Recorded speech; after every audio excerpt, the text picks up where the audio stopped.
Hello guys, in this video I am going to show you how to write a message on Twitter, but first I just want to mention, don't forget to subscribe to my channel, because at 10,000 subscribers I am going to show you my whole YouTube revenue statistics and growth strategy, how to make money online. So let's jump into it. First of all, open the app on your phone. Tap on this letter or message icon down below, which is the last option. Click on this plus icon in the right side corner of the screen down below.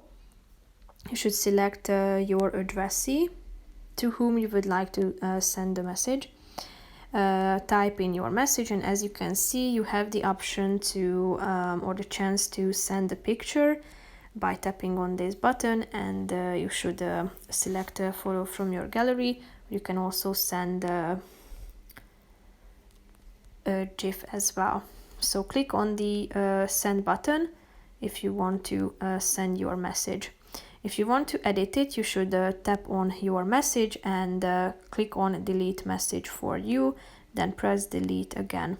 So now your message has disappeared. So that's pretty much it for this video, guys. I hope you found it helpful. If you did, consider subscribing, and see you in the next video. Bye bye.